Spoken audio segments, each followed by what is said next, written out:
फुलझड़ी का कल आजकल कार्यक्रम। और आइए अब नजर डाल लेते हैं अब तक की बड़ी सुर्खियों पर। अक्षय कुमार के लुक पर आपत्ति, पृथ्वीराज को लेकर विरोध प्रदर्शन। कोरोना महामारी को लेकर सोनू सूद ने फिर दिखाई दरियादिली, सोशल मीडिया के जरिए दिया संदेश। यूपी में फिर खाकी पर लगा दाग, इंस्पेक्टर ने रिटायर्ड सीईओ से ली घूस, गिरफ्तार। सरकार ने एसबीआई को इलेक्टोरल बॉन्ड जारी करने की दी मंजूरी। जल्द आएंगे किसानों के अच्छे दिन, नोएडा से निकलकर खाड़ी देशों की थालियों में सजेगी सब्जियां। वीरेंद्र सहवाग की बहन अंजू सहवाग आप में शामिल।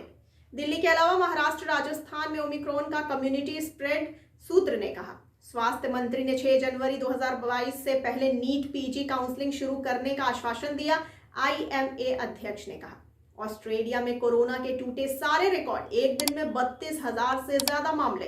तेलंगाना के रंगारेड्डी के निजी कॉलेज में कोरोना का प्रकोप, 38 छात्र संक्रमित।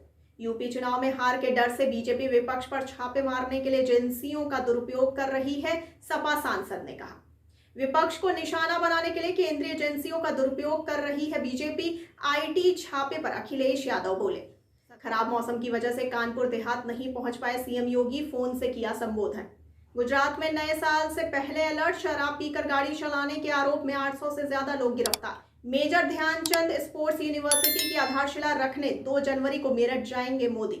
यूपी में आईटी रेट पर बोली वित्त मंत्री, अखिलेश यादव को इतना झटका क्यों लग रहा है।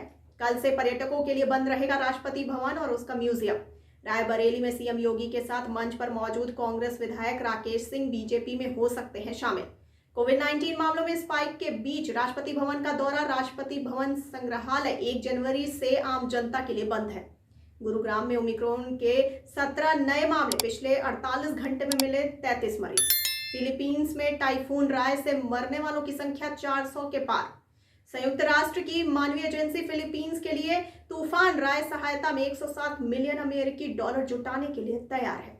1971 के युद्ध में पाकिस्तान से कब्जे में लिए गए लद्दाख गांव में भारतीय सेना ने खुबानी उत्पादकों की आय बढ़ाने में मदद की। आईटीआर फाइल करने की आखिरी तारीख नहीं बढ़ाई जाएगी, वित्त मंत्री ने कहा। वीके त्रिपाठी बने रेलवे बोर्ड के नए चेयरमैन।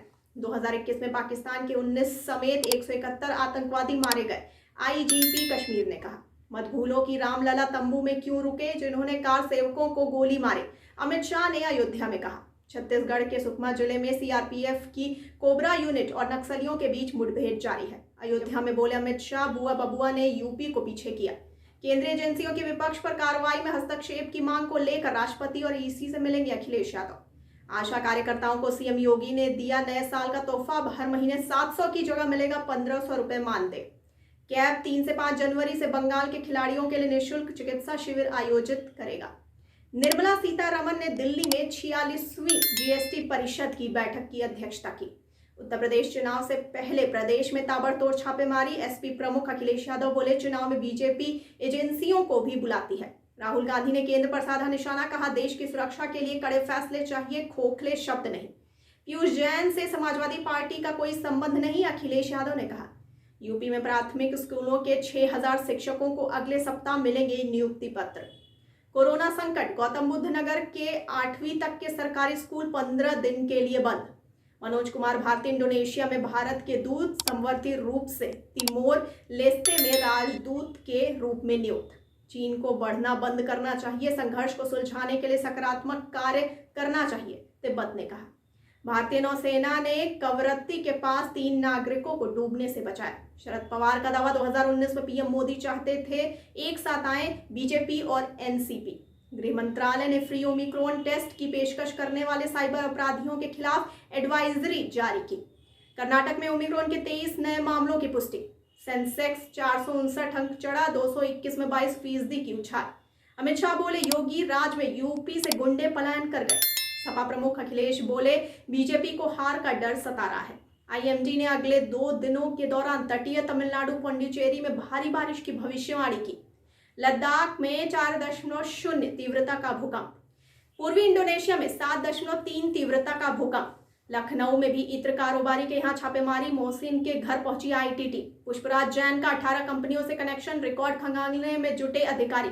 पटना के ट्रैफिक गार्डों को लगे बॉडी वेयर्न कैमरे, ट्रैफिक और पुलिस की आवाजाही पर होगी निगरानी। भारतीय रेलवे ने अनाधिकृत वेंडिंग को रोकने के लिए अभियान शुरू किया।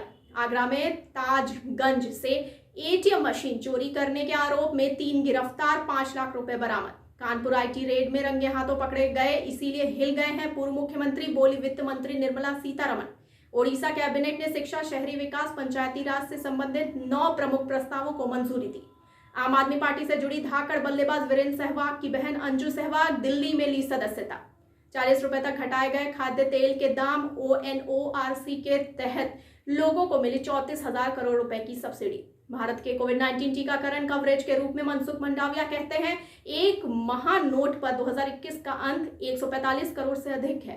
पुडुचेरी में 31 जनवरी तक के लिए नाइट कर्फ्यू, रात 11 बजे से सुबह 5 बजे तक सब बंद। भारत के लिए बजी खतरे की घंटी, डेल्टा की जगह लेने लगा है कोरोना का खतरनाक ओमिक्रॉन वेरिएंट। चीन ने निर्वासित तिब्बती संसद में भारतीय सांसदों की भागीदारी पर आपत्ति जताई। छत्तीसगढ़ में IED ब्लास्ट में CRPF की कोबरा यूनिट का जवान घायल। यूपी में यमुना एक्सप्रेसवे पर हाईजैक हुई बस, यात्रियों को लेकर दिल्ली से जा रही थी बिहार। श्रीनगर में NIA का छापा, लश्कर समर्थित TRF का एक ऑपरेटिव पकड़ा गया। दिल्ली में न्यूनतम तापमान 3.8 डिग्री सेल्सियस तक गिर गया। तमिलनाडु में बारिश की दस्तक, चेन्नई के कुछ हिस्से जलमग्न, 3 की मौत। और आइए अब जानते हैं 1 जनवरी का क्या है इतिहास।